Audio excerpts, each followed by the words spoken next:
wouldn't feel like anyone's really out of place. They're the level such height with these drivers. Well, I think they've all just rolled out of bed after the weekend that they've had, because it's I know exactly the same. Well, we'll get on to that one, Paul, because you've had a very, very busy weekend. But again, I mean, a lot of these drivers out in the sunshine this weekend. We saw Tinko van der Velde out there in the number 5 Audi. Again, all of these drivers, no strangers to any of these big name championships, and we've seen them week in, week out, whether it's SRO, whether it's SimGrid competitions, or whether it's this ADAC SimRacing Expo competition. They are literally the best of the best. I know we often say that, and it sounds like we're kind of blowing smoke a little bit, but literally the gap between these lot of drivers is so thin, and it changes day by day. Yeah, could not agree more. There really is. We're in a very fortunate position in the world of sim racing esports that the quality and the level of the field of competition across the board in multiple series is just so high. Here's one of those drivers that often I find myself waxing lyrical about is Tinko van der Velde, representing the Williams Esports team Razor machine so far. Car number 5, they're third in the championship. They're 6 points adrift at the top of the standings, but van der Velde, great work so far in this early stage of qualifying, provisionally second on the grid, 2 tenths away from Mikkel Statsenko ahead. Van der Velde, a driver that you can lay any kind of bet on and be pretty confident he's going to be at the sharp end of the field, so keep our eye on this one. He's on a good lap at this moment, David. 2 tenths sounds like a lot, but for drivers at this level, this early in qualifying, I expect to see those times tumbling, and that 2 tenths being very easily achieved by the number 5.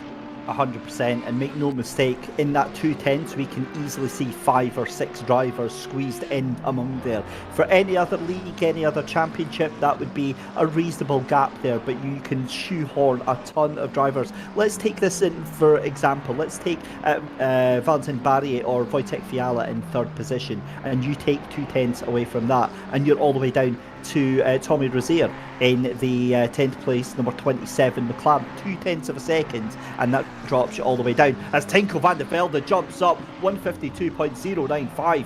That's a lap and a half, and I've got no doubt we're about to see 151s very, very shortly. Yeah, that was a stonking middle sector from Tinko van der Velde. He's the provisional pole sitter, 52.095, as you say. 1.6 tenths of a second behind is Mikkel Statsenko. We're looking at Matthias Ladke at the moment for Thomas Enger Sim Racing, the 121. He's going quick in that McLaren 720S Evo. Can he put a final part of this lap together through the difficult chicane? You need to be greedy, but you go too far over the line, and that's going to unsettle the car through the final corner. Turns Ladke now. Can 8th position become a little bit higher on this provisional grid as we accelerate to the line? Nothing for Matthias to do apart from look at the dials, and yes, thank you very much. That's 3rd on the grid, 2nd row provisional. Very nice time. Yeah, that's a great time. Unfortunately, it gets eclipsed by Mikkel Statsenko and Tinko van der Velde. That makes it look like you've not even tried at all. A fantastic time there from Ladke in that 121 McLaren just now. 6 minutes left to go in qualifying, and you know, you can absolutely bet your bottom dollar from experience. Give it 3 minutes and all hell will have broken loose on this qualifying order just now. It looks normal from sort of 3rd place down to about 20th. That's the sort of gaps that we're used to, just like, you know, half a tenth here, half a tenth there, separating all the drivers, and then suddenly the times just start tumbling down. So qualifying obviously going to be massively important. We've got 3 teams right at the cutting edge of the league sort of standings just now, but as we said, with 40 points on offer and with that drop round in play as well, that drop round is going to become so significant, because at the moment Veloci have dropped their round 1 score and Williams Esports Chill Blast dropping their round 2 score, so they've got plenty to play with right now. Yeah, they really are. Valentin Barrier goes up into 3rd position, immediately exits to pit lane for a fresh set of boots. Tinko van der Velde, though, through the final corner, looking to improve his time. Let's see when he breaks the time in line. Can he improve on the 52.095 across the line? Not quite on this occasion. Big one to keep an eye out, though, for David, is our current championship leaders are all the way down. I've just lost sight of them. Victor Nicolai, all the way down in 12th position. So the BMW, the number 2 West Competition racing machine, not having a good time of it at the moment, and this could be critical because they're joint championship leaders with the 55. Wojtek Fiala currently in 6th place as we ride now in a few moments on board with the West competition car of Victor Nicolai, and let's see if this car is behaving as we expect it to do, because the pace is just not forthcoming at the moment. Takes an age to get that nose into the chicane straight line, this second portion of the corner, to be able to get on the accelerator nice and early. We start to go downhill, incredibly easy to carry too much momentum through this section of corners. You want to stay relatively close to the inside. Nicolai runs deep, that puts him on a very narrow trajectory for this right-hander. He's going to be delayed on the throttle, but he manages to get the gas down nice and easily in the BMW for the long run down into the hairpin. Another corner that falls away from you. So easy to snatch a break, so easy to understeer wide. On this occasion, we navigate there very nicely indeed. Now, maximum commitment, launch yourself on the curb to the outside, try to avoid too much contact with the inside curb, then straight line the second part of the chicane. Very nicely done by Nicolai, maybe not quite as aggressive on corner exit as would expect, and then again carry the momentum, maximum minimum speed. The car gets a little bit squirrely over the curb on exit, but again we carry that through the second portion of the corner. Not too much time lost, but this has been a scruffy lap for the West competition racing car up to this point, and now this is where you take the risks on the lap of the Nurburgring. We're going to monster the curb on the inside. There we go. Be careful of that bit that sticks up. It unsettles the car, but just on this occasion, not too bad. Now we're taking a wide exit. We're V'ing off the corner to hit the apex on the inside that lets us get onto the throttle as early as possible. Carry that speed down the back straight. And for Victor Nicolai, the struggles continue. Stays in 12th place, and 7/10 of a second, David, is a lot of lap time in this field. Yeah, that's a significant chunk of lap time. I wonder if the track is either starting to cool down a little bit here, because we're not seeing the flurry of lap times that I thought we were going to see here. The other bit, as you brought up there, Maciek Malinowski in the 992 McLaren there, very concerned to see that car away down in 16th position. Now we know that car has got SEEST ballast on it. I believe it's 10 kilograms that has got on it for this race here. In fact, it'll have the full 15 kilos because it won the last race there. But again, looking at the other McLarens that are there, you've got six other McLarens that are ahead of it on track there, and it's lost to about 4/10 of a second over that fastest one just now. So again, not sure what the plan is. Maybe just to actually survive this race and just get through it. But with 2 minutes left to go here, Paul, the name of the game, I would have thought, is to be up in that top 5 to get the most amount of points out of this race. Absolutely. The further up you are, the further you are away from the danger zone. Marco Jonker's doing great work in the West competition #1 BMW. So that shows there is pace in that BMW when we go back to the likes of Victor Nicolai all the way down in 12th. So it's not a car problem at this circuit. It's just extracting that performance. Jonkers crosses the line, 3rd position at this moment in time, fails to move up the running order. He's got time on the clock. He can go for another attack, but so far leading the 2nd row of the grid. Not a bad place to be for West competition racing and Marco Jonkers at this stage. Wojtek Fiala is in pit lane, so the 55, his qualifying day is done. 5th position at the very best for Wojtek Fiala at this moment in time. David, this one's shaping up to be a bit of a controversial qualifying in terms of the times. We're going to have a lot of drivers out of where we would expect them to be positioned. I think there's something afoot here. I'm not too sure, but I mean, firstly, that was a nice little gain by Marco Jonkers. He didn't gain any positions, but he did improve on that lap time by about a 10th there, as we see Wojtek Fiala getting bumped down to 6th position there as Tringali jumps up into P5 there. I have the feeling it's going to be this last lap. We're going to start seeing some big lap time potentially going in. Maybe some of the drivers just leaving it right until the last gasp, so no other driver's able to fight. Or maybe that's it. Maybe Tinko van der Velde just has a stranglehold on this qualifying session, 152.9095. And we're actually hearing from our broadcast team that, yeah, the suspicions are true, that there's nobody really improving on this. So Tinko in that Williams Esports Racer machine might have just absolutely nailed this.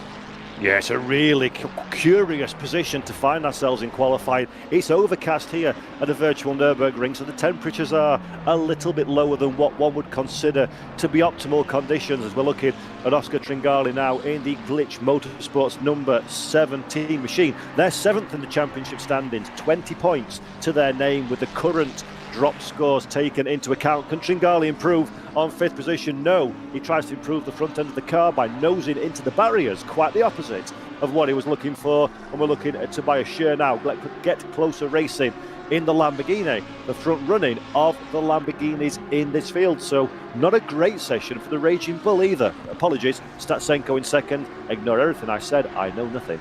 Do you know what? I'm so happy that I'm not the only one that does that. The times I'm like, yeah, it's a terrible day, and you realise somebody else is further ahead, and you're like, right, okay. Statsenko, though, as you said, 2nd in the Lamborghini. Great improvement there into the top 10 for Tobias Schur, as we see David Pertil for the Racing Point. McLaren coming in the 85 out of the final Coca-Cola curve there and across the line, and David Pertil moves up into P12 then, Paul. So again, a lot of mysteries, I think, surrounding that, but Tinko van der Velde, I think, will be absolutely thrilled to have that pole position, and realistically by some margin over 3rd place. Yeah, an incredible performance from Van der Velde. The Audi, of course, looking to be a very, very quick car here at the Nürburgring, but for me, as a commentator and a broadcaster that wants an exciting race for everybody at home, I'm more excited, David. Let's bask in other people's misery. I'm more excited that a lot of those big names are way, way further down than we would have expected coming into this one, which means one of two things, sir. We're going to have a ding-dong race for the ages, or it's going to be an incredible disaster zone of horrendousness on lap 1. Well, I mean, let's face it. It's been an interesting qualifying session for both of our top two teams in the championship, because the number 55 qualifying outside the top five as well, down there in 6th position, Wojtek Viala. So everyone that's up there in the top 5 is outside the top 2 in the championship. So this could be the great equaliser going into the final 2 rounds.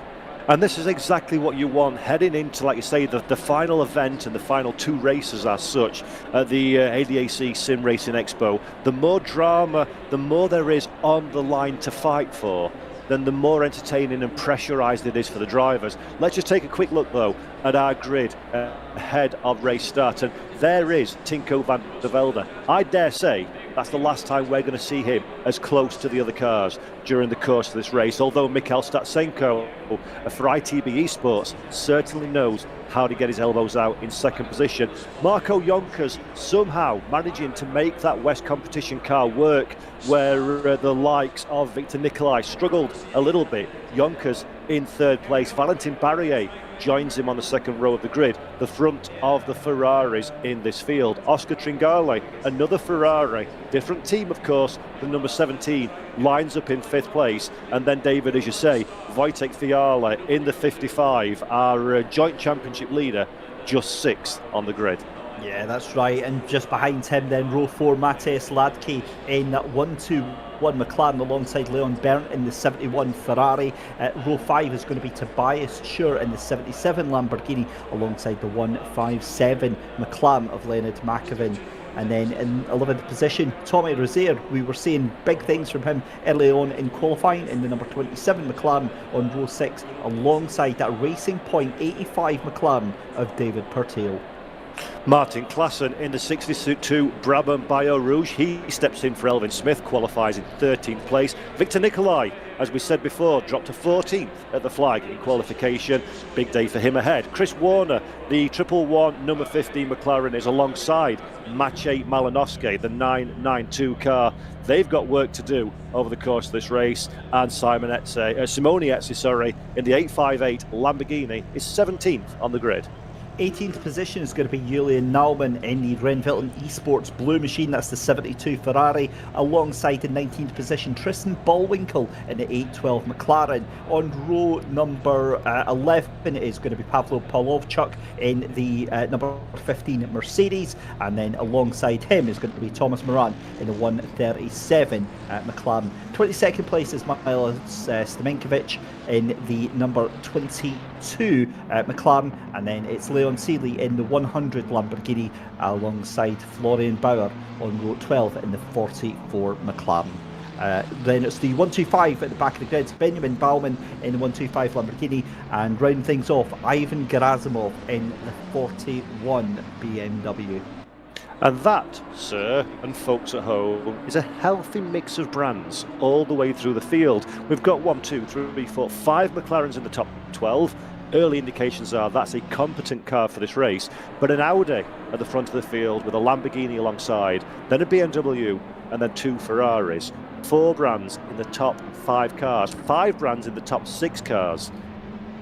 Just glorious to set this race up, isn't it? Anybody could come out on top, but it's going to be a big job to beat that man, Tinko van der Velde, at the front of the field. Yeah, it's always nice, Paul, when you don't get a championship where every other car is one manufacturer, because it's OP or it's the right one to take for that course or that track or whatever. So it's great to see, as you say, a great mix of cars, and well, I think it's going to lend itself to a very, very unpredictable race here.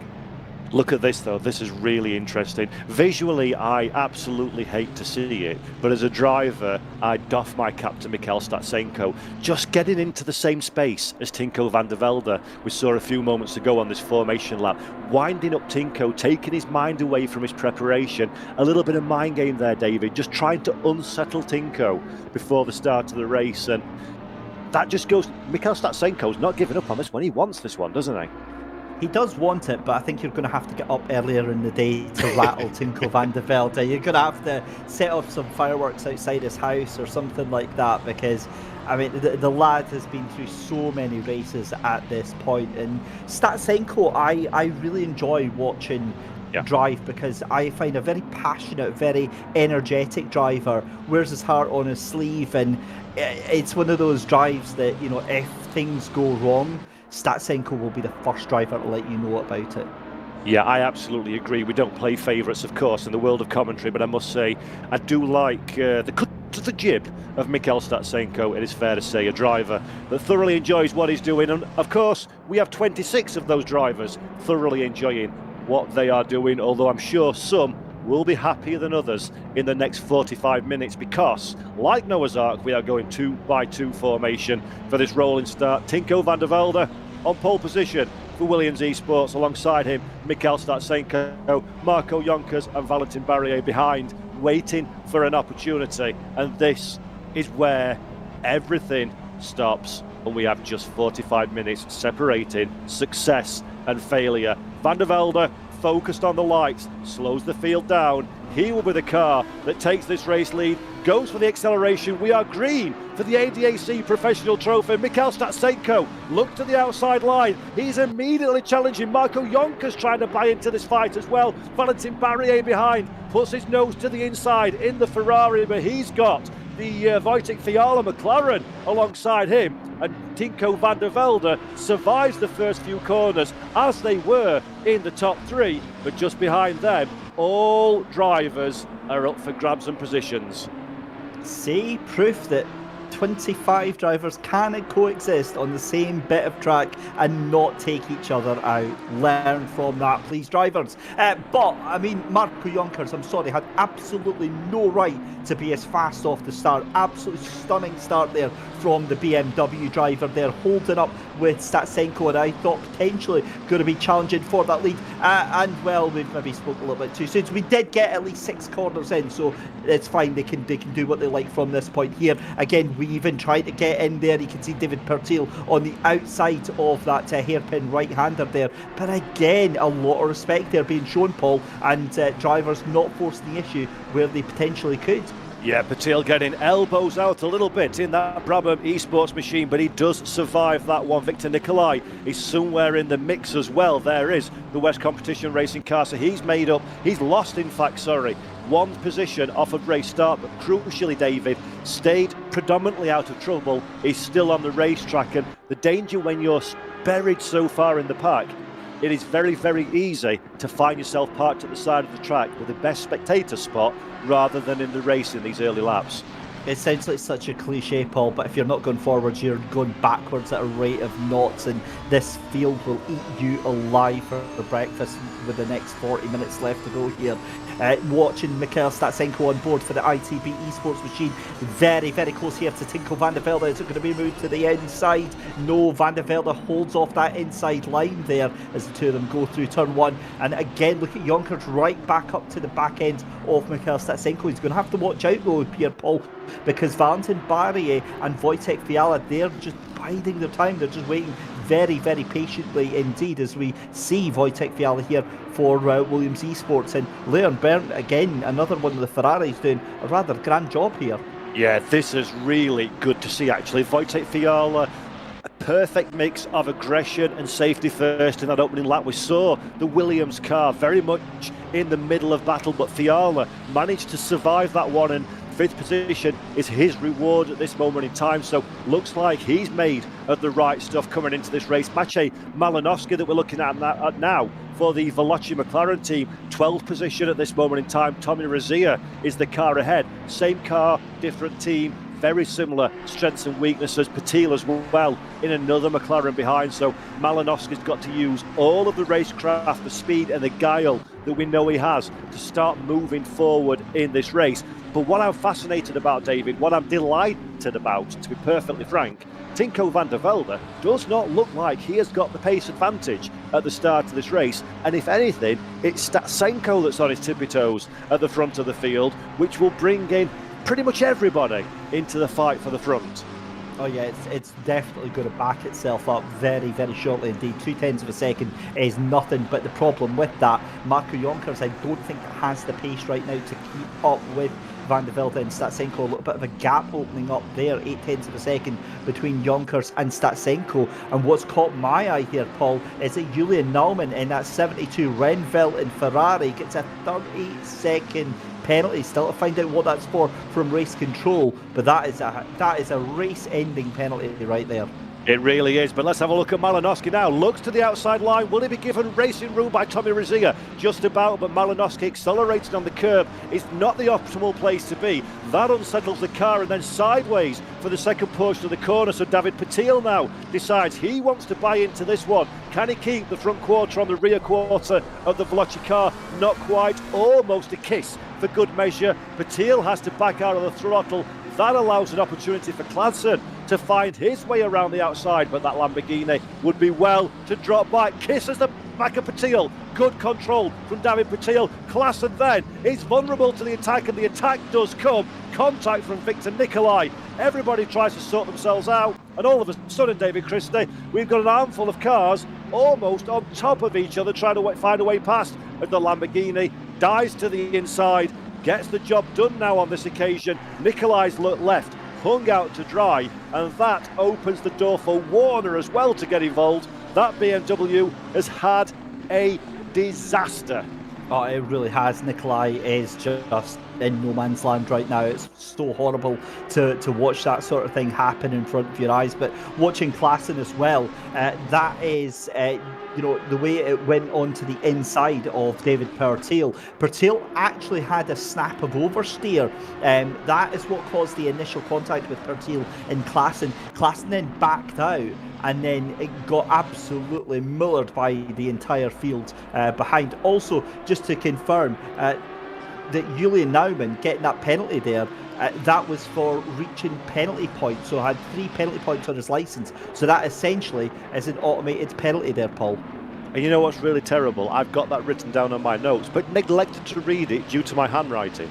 So thank you for the race control. Thanks to the race control for the reminder on that one. And Naumann would have known coming into this one the 30-second time penalty will be applied, and I dare say for the 72 that's going to count towards their dropped score at the end of the season. Yeah. But it's so demoralising as a team and driver to know that basically your hands are tied behind your backs before you even start. But David, there's an easy way to avoid it.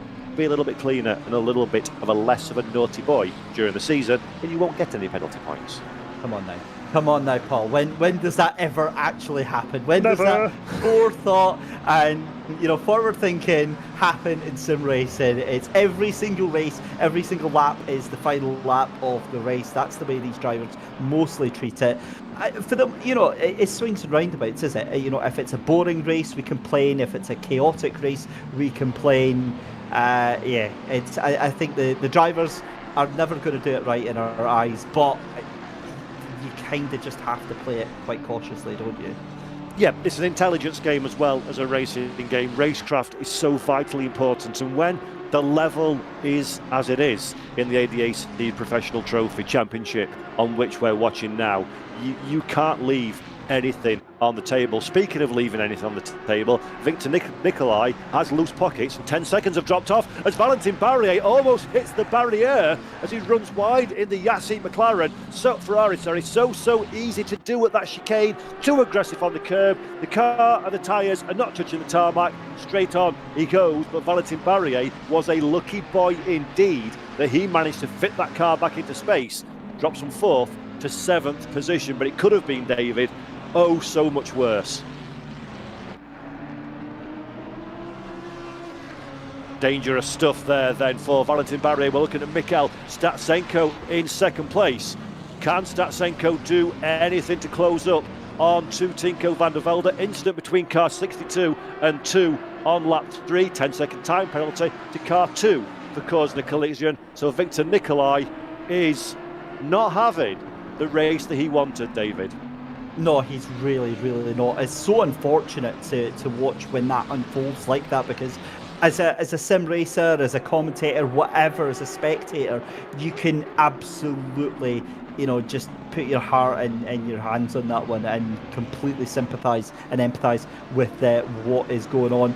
Instant from race control here, car 72858 and the number 2. That is decided as a racing incident. So that's Simone Iezza, Victor Nicolai, and one of the other cars a little bit further back as well.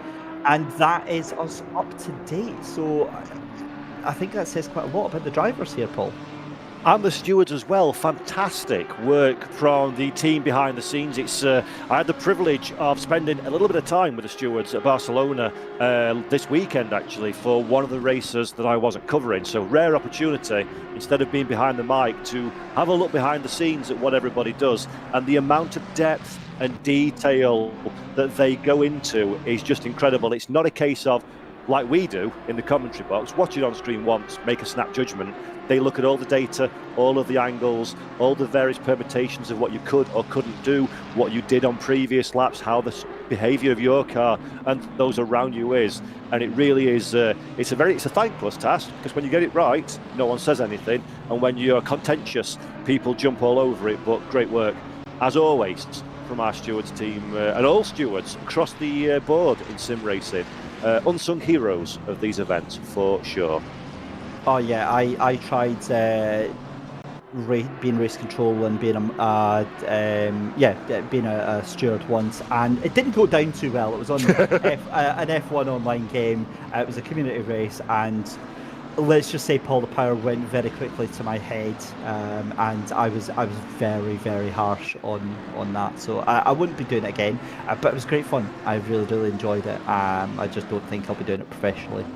Yeah, it's incredible to see the whole range of actually individuals and professionals behind the scenes on these events, from the broadcast director that brings you these pictures, the people involved in lining up and queuing up the cameras, designing the camera angles, even deciding which shot comes on your screen when, where the action is happening, to the race stewards that make sure that people behave, who set the regulations up, give the driver briefings. Is a whole family of people behind the scenes. And then, of course, most important of absolutely everybody is the spectators at home that hopefully enjoy the events we put on. But let's get back to said event and to my shirt that we're looking at now for Get Closer Racing in 10th position. But This Lamborghini looks a little bit spicy at this moment in time. He's trying to find a way past the 157 ahead, but there's just no room. It's so difficult at the Nurburgring. And is that Valentin Barrier off again? Is that Valentin Barrier off once again at the exact same corner in the Yas Heat Ferrari? He gets back on. He's tried his luck twice, and twice he's managed to survive. But David Christie, that is taking risk a little bit too far, and they need to calm it down now as Tommy Razia looks to the inside, almost 3 wide. Barrier recovering from that drama. The tyres are dirty, the grip is at its minimum, and now he has got Tobias Schur all over him to the outside line. The Ferrari has the inside, but Schur, if he can hang on, will have the high ground when the circuit returns to the right hand side. Avoid contact, boys, yes you do. And just behind, Tommy Razia, Maciej Malinowski, all over like a cheap suit. Unfolding just as quickly. My goodness me, this is like the last lap of the race, the way these drivers are fighting it out here. Tobias Schur very lucky to hold on there. Even more lucky, I guess, is Valentin Barrier. And I think you're spot on. This is a replay then. And this is going to be a carbon copy at the chicane here, through the left, through the right, hops that car across, and that is some serious air there, Paul. And again, that is an identical mistake that he's made. How many times is he going to get away with that tonight? Seriously, that is literally identical. You would not be able to tell the difference between either one of those off-track excursions. And just like we said in qualifying, when we were riding on board with Victor Nicolai, we mentioned the raised part of the curb on the second part of the chicane. You touch that one, the tyres lift off the ground. You've literally got no control over the car. You need to be aggressive. But if you're just a millimetre too aggressive, that is exactly what happens. And Valentin Barrier has been a very lucky boy indeed that's not spun the car around or made contact with a wall or even made it impossible to get back on the racetrack. So they can count their lucky stars that they're still in 10th position and still in this race. But look at this, Tommy Razia that we're looking for, the SDL Esports Logitech G machine. Just ahead, Maciej Malinowski, Tobias Schur as one coming down into the first corner. Malinowski's conservative on the brakes. Razia tries to buy in, but there's a Lamborghini in the way. Malinowski now to the outside, tries to get the cutback, has to give a kiss to the Lamborghini ahead. But that is good defending from Schur. He's a little bit open door into the first part of the left and then right, but he's okay. He has the inside line, and Maciej Malinowski trying every single trick in the book, but it's vulnerable now. Tommy Razia to the outside line, Malinowski on the inside. 2 cars into the space for one will not go. Razia gets a little bit of a wiggle on, runs out onto the grass. That opens the door for David Patil to buy in as well. And this is changing faster than I can say it, David. Well, watching cars crash or bump into each other in a straight line is always my favourite pastime here in Assetto Corsa Competizione, and that's exactly what we just saw there from Maciej Malinowski and Tommy Razia, who I'll be honest, it would be right to feel a little bit hard done by there. I think Stuart might be wanting to have a little look at that. For me though, very most that could possibly be is a little word in the ear of Maciej there, just to say calm it down a little bit. But you can understand, given all the hell that's going on around him, Tobias Schur is wanting to have absolutely nothing to do with this, and David Patil trying to get away from all of this as well. Meanwhile, at the front with half an hour left to go, Statsenko is still just 0.3 of a second off of our race leader here, Tinko van der Velde. And if you ask me, which I don't think anybody is right now, Statsenko looks to have a very controlled race right now. Van der Velde under a lot of pressure here, but Statsenko, I think, want to try and force that Audi into making its own mistake here. I think you're bang on the money there, David. Statsenko at this juncture fancies the race win for sure, but would like it by the virtue of the fact that Tinko van der Velde's on the grass rather than taking the risk. Because let's look at the championship. As things stand, the car of Mikhail Statsenko, the 696 ITB racing car, 29 points in 4th position, but importantly, Tinko van der Velde in the number 5 is only 5 points ahead of them in the championship. If they finish as they are, that would be very nice for Mikhail Statsenko, but if he can pressure Tinko van der Velde into losing a few more places, it's not beyond the realms of possibility that ITB Esports will leapfrog that Williams car in the championship standing. So Very astute bit of driving from Mikhail Statsenko at this moment in time. Apply the pressure. They're building the gap to Marco Yonkers and co behind. So we can afford to sit here for a little bit longer. There's no value to passing and running away because you want to pressure the car ahead. And if that doesn't work, which is unlikely with the likes of Tinko van der Velde, you've still got plenty of time to make the move yourself. This is a replay of some dramas that we saw earlier on. That is the 27. Similar problem to what we've been seeing applying to the Yas Heat machine, but a very different end result. And Razia facing the wrong direction. Fortunate there that there's no barrier. But look, David, at the amount of time he is just hemorrhaging, waiting for a gap in traffic. Yeah, I always get worried, Paul, when that replay just keeps going, because you're always like, wait, what are we waiting to see now? What is going to happen here? And yeah, thankfully that was all it was just tucking that car into the inside. Very lucky not to hit the pit wall entrance there and avoid that. We're talking about the championship, obviously, going to come to a head next weekend, next Saturday evening at the ADAC SimRacing Expo 2023, one that you told me you've decided you're heading off to, and you're going to be gracing, Paul. But obviously the big announcement was that the meet and greet is now open for getting tickets sold there. €50 and you get a drinks package. There's some food on the go and a chance to meet and greet and have a chat with some very, very significant people in the Sim Racing Expo. So head over to the website, get your tickets for that. And if it's an unlimited bar, then I'm going to be going to book my ticket right now. But we'll clarify that one before I go and commit just to that. Not to pertain to any Scottish stereotypes or anything like that. But back to the race itself here. Do we think, Paul, that Statsenko is just managing this gap right now, or do we think that Tinko van der Velde is just absolutely nailing this? I think for me, I think it's a management situation at this moment in time for Statsenko. I genuinely believe he's trying to apply pressure on that number 5 car as much as possible to force van der Velde into a mistake, and he can afford to do that one. We've got 26.5 minutes sat on the clock at this moment in time, and they've got a healthy gap of almost 2 seconds to this little battle that's starting to form as we look at Thomas Morant now on the outside in the McLaren. 2 McLarens as one. They like each other's paint scheme, so they try and exchange it live on the racetrack. But for Morant, that one didn't pay off at all, and Baumann in the Lamborghini is interested in getting involved, as well as the Rocket Sim Sports McLaren behind as well, trying to buy in. Not enough of an overlap. The Lamborghini goes a little bit deep into the swooping corner. Do not look for a move on the chicane. That is asking for trouble, and very wise driving there from Stamanovic to hold position and live to fight another day. That was very firm from you, Paul, there. That was almost a command there to Milos Stadenkovic there. Don't be stupid! Yeah, but yet you say that, and the reason you say that is because we've seen time and time again drivers getting a little bit overly optimistic there, as we see a little bit of a look up the inside there from Morant onto Bauer. And I think, oh my goodness me, a little bit of contact onto Morant there, and thankfully the two of them decide to keep things on the black stuff here, but Baumann fancies having a go at this as well.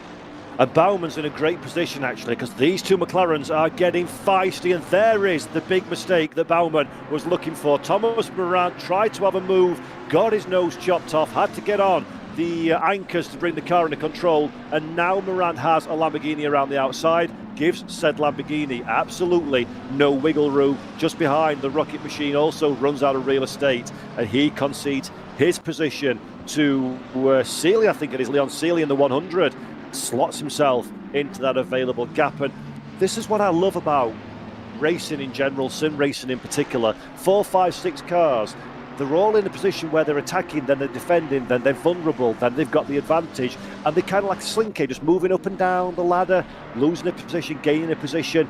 You can't plan in this scenario, David. We often say a good overtake is set up 5 corners prior to the move, but here it's living on your wits and your reaction to what's happening ahead of you, and then he who is most sensible and prepared is the one that will reap the rewards. Yeah, it's 4D chess at its absolute finest, with all of the moves and the juking and the diving and the weaving.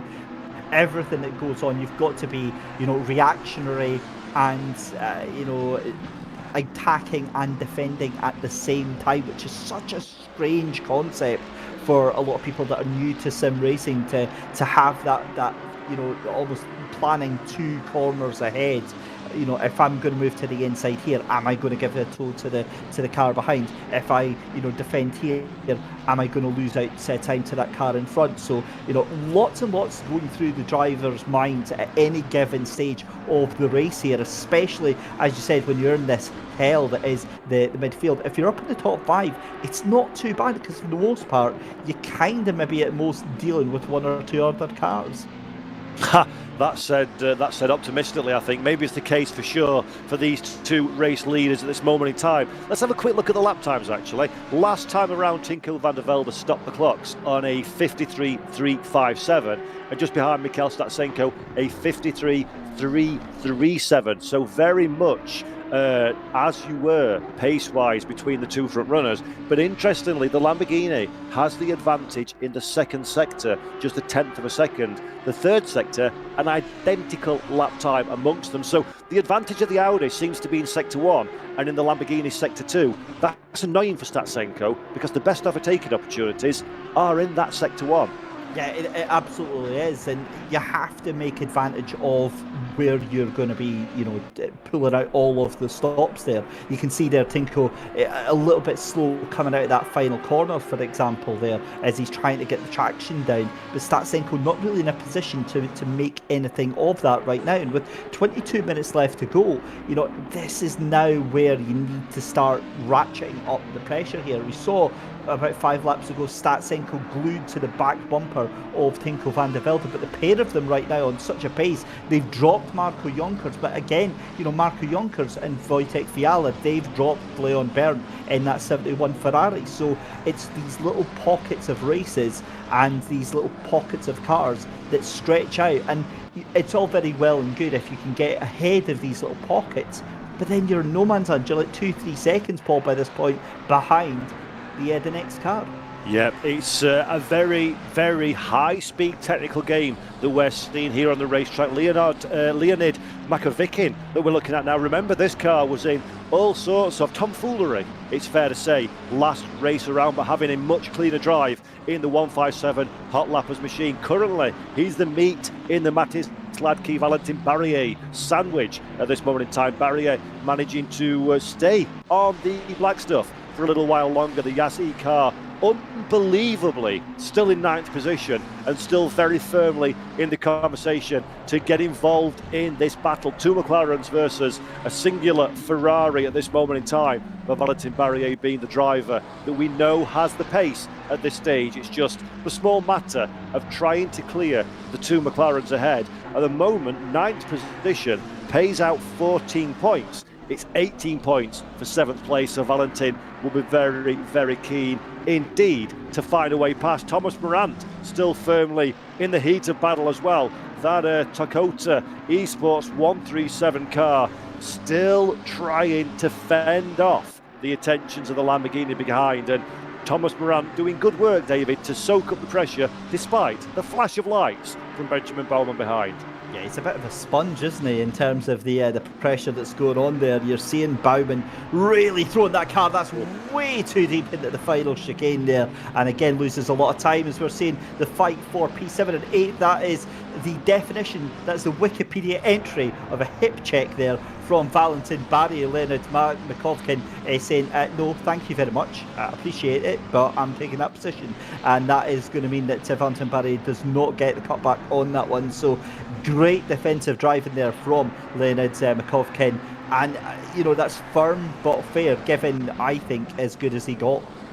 Yeah, that's a very delicate touch actually from Makovkin, just as you say, just to give him a little kiss back and say, I like you too, mate, but this is my position. And a little bit more finesse from Makovkin than maybe we saw last time around, but let's not go there. Back to the front of the field, Tinko van der Velde, still the man with the plan at the front of the field, still has the ever imposing sight of the bright red ITB Esports Lamborghini Huracan GT3 Evo 2 of Mikel Statsenko for company.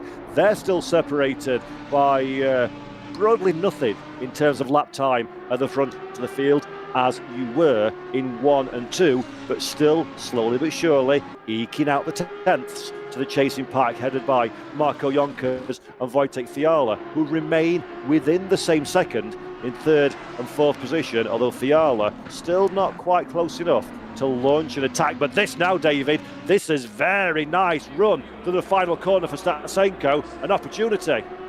Did you see the way Stasenko launched that car over the final chicane there? That's where he got all that speed from, going into that final corner, but again not able to take any advantage of it going down that start-finish straight or going into turn 1 here. But that is going to absolutely ratchet up the pressure to Tinko van der Velde, and with 18 minutes left to go, that's exactly what ITB Esports need to do. They need to just send that car in, keep Tinko van der Velde guessing, keep that Williams Razor Esports machine on its toes right now, and we're going to be on the edge of our seats, I think, for at least another 2 laps here. And while we're watching this battle unfold, I've just seen a comment on YouTube from Fuji RCF saying they've just started playing this game and already love it.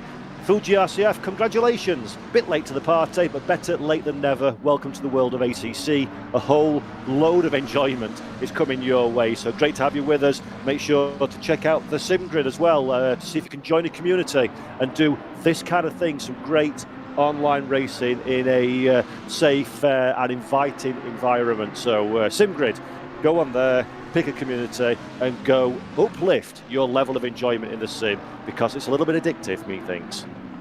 A safe environment, my goodness me. I don't know what. Not on the racetrack, certainly. I was going to say, but not on the racetrack. Public servers you've been playing on, Paul, but it's certainly not the ones I've been in. That's not how I would have described them. But spend way too much time at Brands Hatch, methinks, on that one, or Monza as it usually is. But yeah, you're absolutely spot on. The thing I love about it is that, you know, Assetto Corsa Competizione, it's a very, very low bar of entry now into it. Oh, that's late on the brakes there for Mikhail Stasenko. Yeah, just saying that it's always on sale. You know, you always pick it up in a humble bundle. Get yourself a steering wheel, get into it, get the games, get the DLC, and just get part of the community. Enjoy all of the racing that is on offer. As that's a huge move up the inside. Oh, can we collectively do that disappointed dad look? Because that was, I've got no idea what that was from Mikhail, but come on, we expect better than that. Yeah, that one, as soon as the car lined up to the inside, you knew immediately that Stasenko's thinking, uh-oh, this is not where I need to be. Luckily, they remain in that 1st and 2nd place. The gap's broadly the same. Stasenko allowed Tinko van der Velde to get back on his merry way again. But what that has done, all of a sudden, express delivery, same day before 6 p.m. to Marco Jonkers, saying, you know that 2.5 seconds, throw that in his dustbin and let's swap it for about a hair's breadth between you and the front 2. So all of a sudden, this 2-horse race has turned into a 4-horse gallop in the last 15 minutes and 36 seconds. Pressure on our front 2 cars now. Oh, it absolutely is. And if you hear a screeching noise in the background, that's the sound of race control sharpening their talons, ready to tear Mikhail Stasenko limb from limb after that one.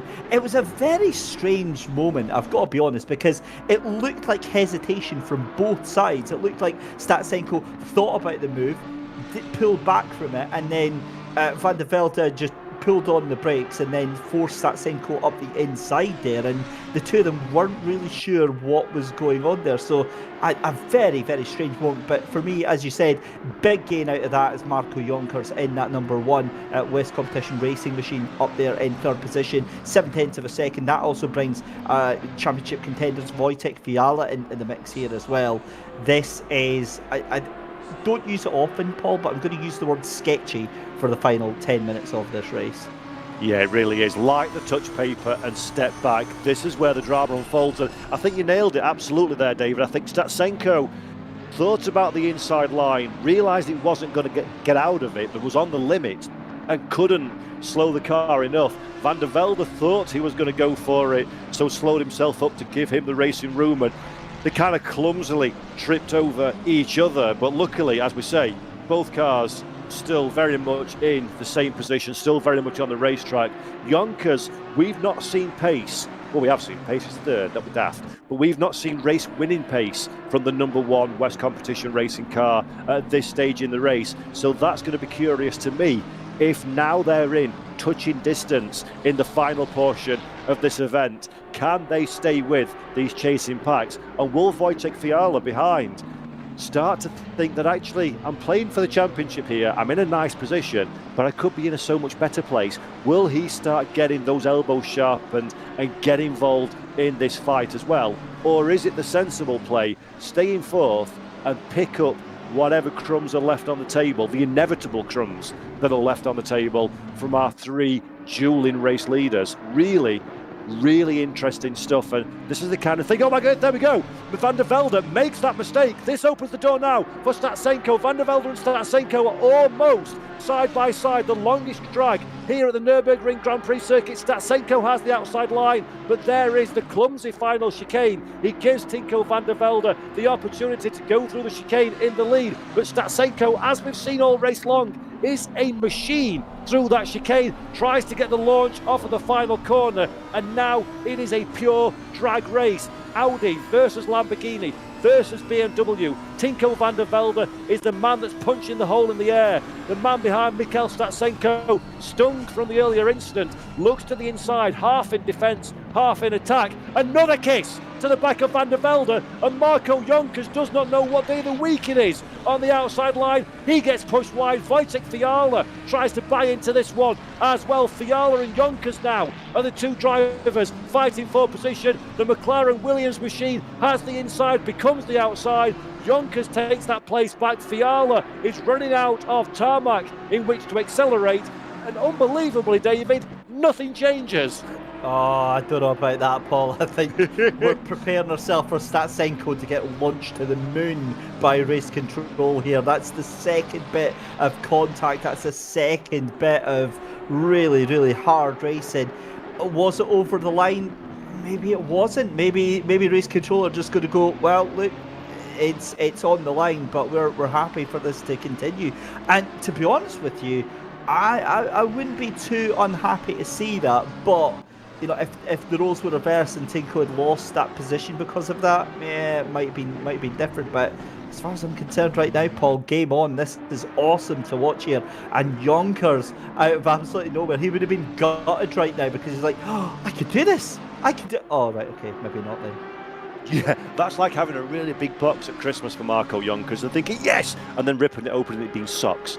It's just not quite panned out for the number 1 at this moment in time, but he's still very much in the same breadth of conversation as these 2 race leaders. And Mikhail Statsenko, the composure that we saw at the start of the race, has started to crack a little bit for the ITB driver. He knows now the pressure is on. This is the opportunity to take this race lead and race victory.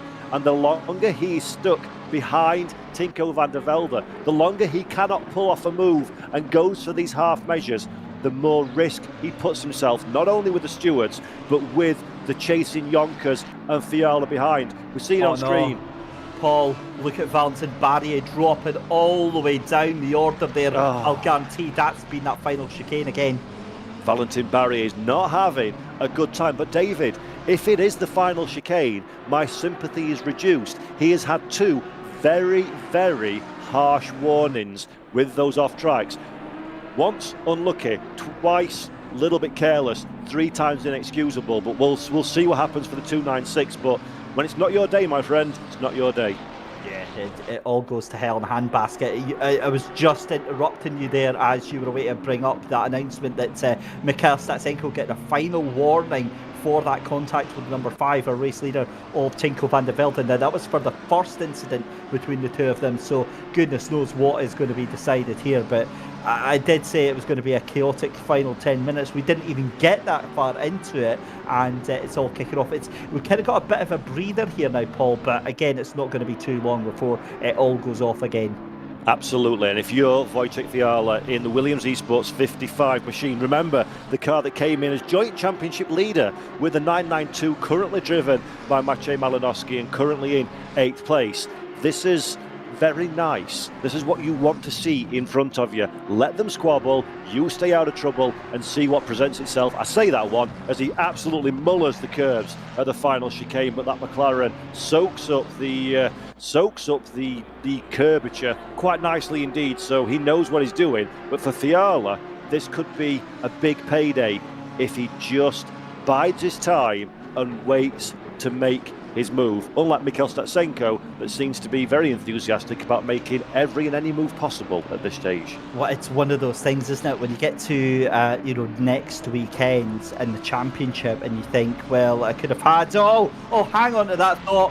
Big penalty coming through for Mikhail Statsenko. We've seen a 5-second time penalty just now. I wonder if there's going to be more added on to that. Oh, this could be absolutely huge. And in which case, Statsenko, that's going to drop them all the way down outside the top 5. That's a disaster for ITB Esports. We made the analogy of opening a Christmas present and getting socks. For Mikhail Statsenko, that's opening a Christmas present and paying for your own socks in second position. An absolute disaster. 5 seconds will be applied at the end of the race to his overall race time. Now, David, what I'm interested to see is Mikhail Statsenko going to give absolutely everything to clear Van der Velde and try and scamper as far up the road as he possibly can to mitigate that penalty. Yes, I think he's going to have to just put the foot down and absolutely go for it. Now, one driver that you're going to be sure is laughing their way at the bank on this one, as you said, Wojtek Fiala. Strong points there, but also Marco Jonker's finally inheriting that second place here. I don't think Fiala is going to settle. I think if Fiala sees an opportunity, he will absolutely go for it, because the last thing you want, Paul, is to get to the end of the season and be missing out by, say, 2-3 points and knowing that was literally that opportunity. That decision to settle was what cost you the championship. Absolutely agree 1000%, David, with that one. Very, very few days come along where all the cards seem to fall in your direction, and that's exactly what's happening for Wojtek Fiala at this moment in time. And you've got to make the most of it. You've got to grasp the opportunities with all hands, feet, arms, legs, and everything that you've got to try and maximise that advantage, because the bigger buffer you can give yourself coming in to the final round, or final 2 races if you like, at the SimRacing Expo, that just gives you the wiggle room for something to go a little bit further on to take the pressure off. And Wojtek Fiala really is in that position at this moment in time. But for Mikhail Statsenko, a million emotions will be going through his mind in the ITB Lamborghini at this moment in time. And probably top of those emotions are, I need, not want, not would like, I need to clear this Audi in front of me to have any hope of getting a decent haul and dragging that car up from where it sits at the moment, which is 4th in the overall standings.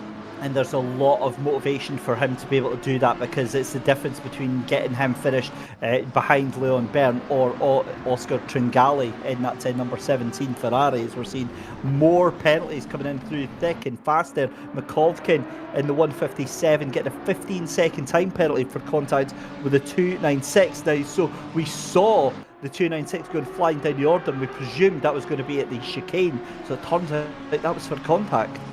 Makovkin continuing his run of involving himself. Finish that one, Paul. Finish it. Involving himself in other people's incidents. So 15 seconds will, as you say, more than likely drop that car well outside of the top 15, and is also going to carry penalty points into the next round. I'm just hearing in my ear from Steve Proudley up there in broadcast direction. So penalty points into a final round double race event is absolutely not what you need, and Makovkin will no doubt have to do a little bit of reflecting on himself again at the end of this race. Well, points normally mean prizes, Paul, but from the way this broadcast is going, I'm presuming that points mean socks at the end of this one, because there's a lot of drivers with a lot of penalty points here. There's a lot of socks getting given out next weekend at the ADAC SimRacing Expo. I kind of want to be there to see them all getting given out. However, it's almost like tying one hand behind your back, isn't it, coming into this championship finale, the final 2 rounds. You want to be in the best position, and giving yourself these penalty points, you're putting yourself on a knife edge for it. You really are, and obviously penalty points equate to time penalties in the race. If you shoot over the allocated, every car's allowed 2 before they start getting additional penalties. So the penalty for getting 3 licence points is 30 seconds at the next race. Not a place that you want to be going into those final races. A 15-second time penalty for car 22, by the way, we saw pop up on our screen there for causing a collision. They're down in 22nd place, so not too impactful on their race, because 20th on down score a singular point for every driver who finishes, so that's not going to change their overall point score if things stay as they are at this moment in time. Yeah, and it's been fascinating. What I love about these races as a commentator here, Paul, we could never have predicted what on earth was going to be happening through this race here. I thought Statsenko was for sure, gonna try and take the lead here. I never thought he was gonna attempt a bit of GBH on Tinko van der Velde, but that's exactly what's happened here. And again, still not settling for that position whatsoever. And Tinko van der Velde, to be quite honest with you, as that looked to be a little bit of a dive again from Statsenko. How many times, Paul, is he going to have to take it? He's lost that position, and if I'm van der Velde, I'm absolutely furious, because that is the definition of push to pass. Yeah, I'm not entirely sure if there was contact or not. Difficult to see from that angle, but you're absolutely right, David. If there's contact, that's a little bit leery, but I'm not quite sure at this stage. So benefit of the doubt will be applied, I think, to Mikhail Statsenko. But the end result, regardless of how he achieved it, he has got what he needs now, has Mikhail Statsenko. Fresh air ahead of him, nobody in front.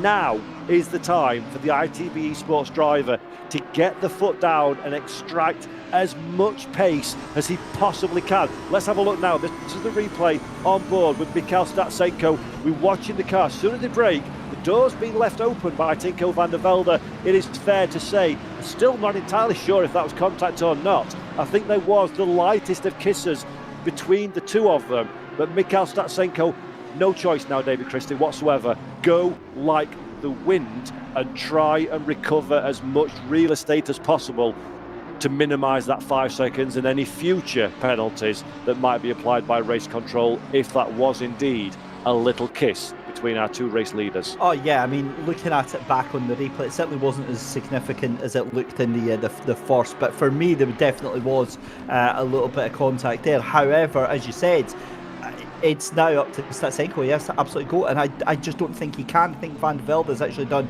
very, very clever gamesmanship here, ducking behind Statsenko right now, putting all the pressure on Statsenko. But again, look at that gap, 0.4 of a second already. But realistically, this is it. There's only one lap to go here, and Statsenko isn't going to be able to pull out that much of a gap. If anything, he's actually made it worse for himself now, because that now is going to drop him back behind Tringali in the number 17 car. So that's going to be what 6th position that he's going to get at the end of this race. Yeah, it's all on Mikhail Statsenko and his ability to extract as much lap time from that car in the short amount of race that we've got left. So we'll keep our eye on that one, and we'll keep our eye on the timing screens as well. I need more eyes as well as more monitors to monitor all the different things that are happening. But for sure, Mikhail Statsenko ain't going to win this one at the end of the checkered flag. He might cross the line in first, but it is very firmly Tinko van der Velde in those pound seats in the number 5 car for overall race victory. Marco Jonkers gamely hanging on.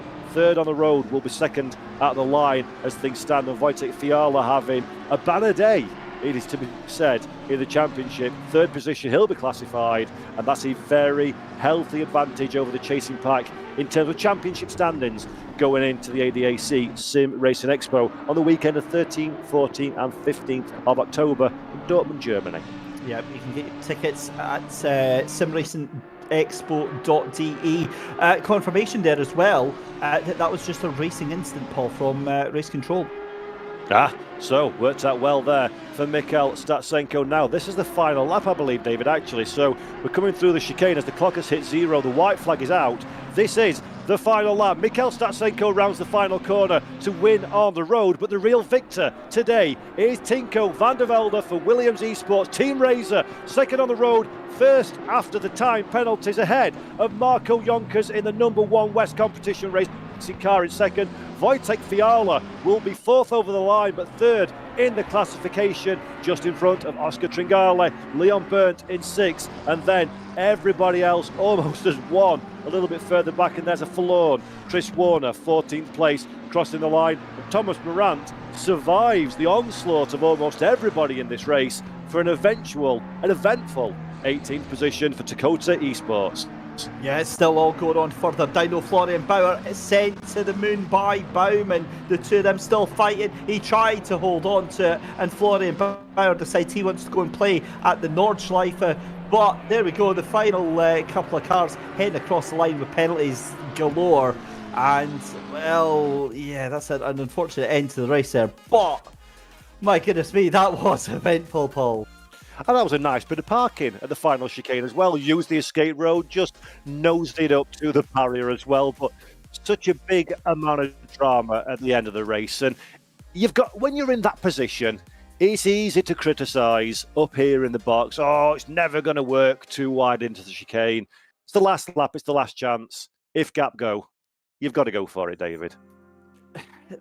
He says, without any penalty coming to me. But the thing is, realistically, right, I'm not a fast sim racing driver, so you're damn right I'm going straight in for it. I don't care about penalty points or the other car. I'm taking that position. That 21st position is as good as a win for me. So, yeah, at the end of the day, these drivers, and this is the great thing about this championship, is that, you know, these drivers take it very, very seriously. Fighting for 20th position, it matters to them just as much as fighting, say, for a top 10 position. So that's what we want to see. That's what gives us the action. Otherwise, it'd be a very, very boring race indeed, Paul. Yeah, and this was a far from boring race, of course. We had so much intrigue all the way through the race. A big shame for Mikel Statsenko, it has to be said. Yes, he brought it on himself with those contacts, but it was fascinating to see the high-speed chess game between our two race leaders. And I think, actually, I'm just hearing in my ear, speaking of race leaders, and more to the point, a race winner, we've got that man, Tinko van der Velde for Williams Esports, race victory. Congratulations on what was a very pressured drive from yourself. How are you feeling? How did it go? I'm so exhausted, man, honestly. I'm fully drained with sweat. Holy, it's insane. Very exhausted. So much pressure from Mikel Statsenko behind all through the race. Were you managing your pace in that one, or was that maximum attack? That was maximum attack, full send, because the Lambo's a bit quicker on race pace for sure.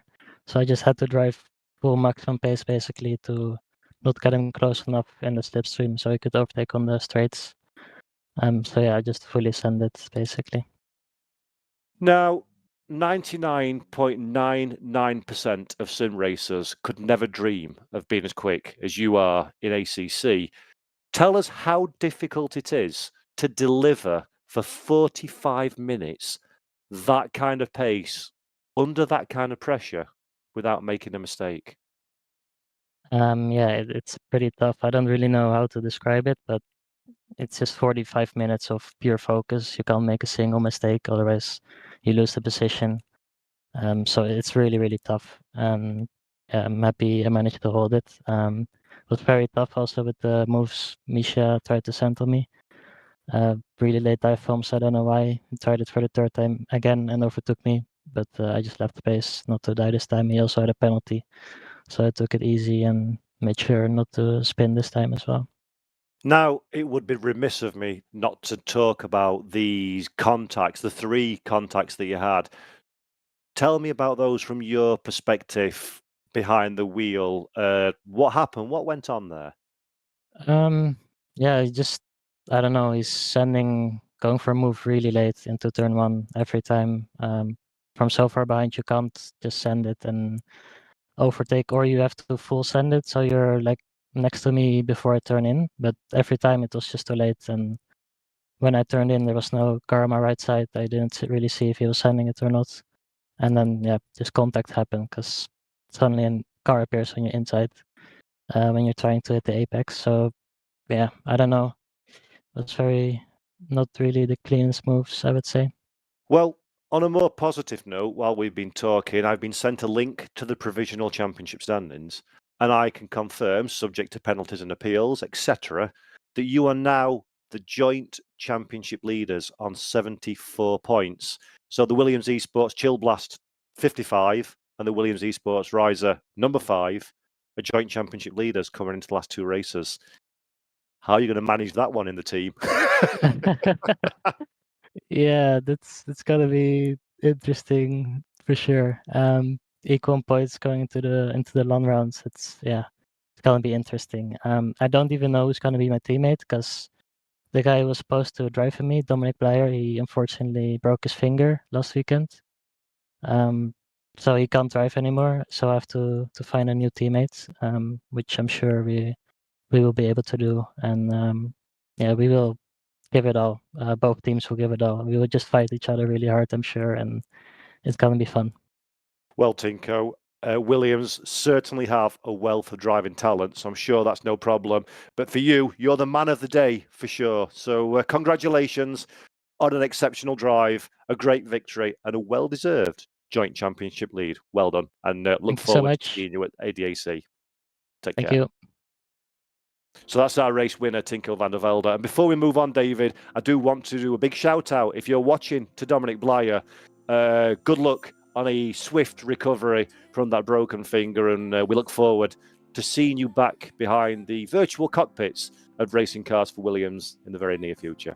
Yeah, echoed by myself as well. I saw that all unfold on Twitter at the weekend, and a very strange and confused young man there, again, with no clear reason as to why it happens. And again, all you can do is just try and get over it, get yourself repaired, get yourself mended. And worst case scenario, they can build you, they can fix everything, and just put a pin in it. It's fine. Just get some Meccano out.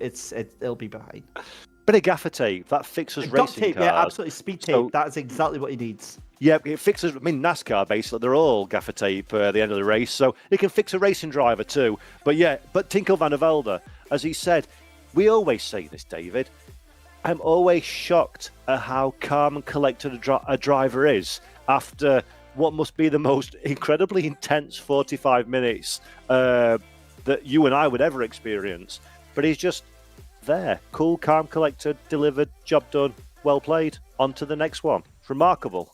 It really is. It's night and day from anybody else that's not an alien taking part in these events. They do these races day in, day out. When they're not doing it, they're training. I found footage from a race I did a couple of years ago where me and my friend won a 10-hour race. And it was the opposite of that. It was exactly what you thought. It was the screaming, the crying, the hollering, the whooping, all within 5 seconds. But it is, and make no mistake, these drivers do still feel that, but it's tempered down massively because they've experienced it so many times per week, beyond what we could even imagine. So by that point, it wears off, and they're now just thinking, yeah, okay, awesome, on to the next one. Professionals, they've just delivered the job they need to deliver. Speaking of delivering jobs, it is my time to once again remind you that the ADAC SimRacing Expo in Dortmund will be taking place on the weekend of the 13th, 14th and 15th of October. Why am I saying this one, apart from this is an ADAC SimRacing Expo event? Not only will there be loads of cool people, loads of cool stuff, loads of opportunity for you to intermingle with sim racing fans, celebrities and personalities, but it will be the final 2 races of the professional trophy.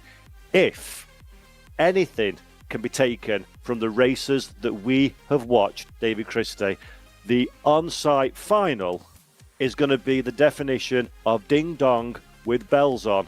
It's going to be spectacular and you do not want to miss it. And to be there in person is such a wonderful opportunity to see the sights, sounds, smells and sweaty racing drivers celebrating what should be 2 very intense events. I tell you what, the post-race drinks are going to be very, very interesting indeed. That's why I'm going. Exactly, given the way that this season has gone. But just a reminder, SimRacingExpo.de, get your tickets for a week on Saturday. Get yourself over there as well. And yeah, it's going to be an awesome, awesome time. I'm going to scurry away, have a look at flights and everything, and I'll try and see what I can do to get myself over there as well. And we'll share a hire car to reduce costs, so let me know. Be in touch. But yeah, thank you so much to everybody who's watched the broadcast, these races up to this point. Massive thank you to ADAC SimRacing Expo, Asher Racing, SimGrid, the boys and girls behind the scene for putting the show on, for David Christie, who I thoroughly adore working alongside, and to all you sat at home watching and everybody that's involved, we love you all a great deal. Thank you so much, and we'll see you all on the 13th, 14th and 15th of October at SimRacing Expo, when we put on what should be the show of all shows to end an incredible season of racing. Much love and goodbye from us all.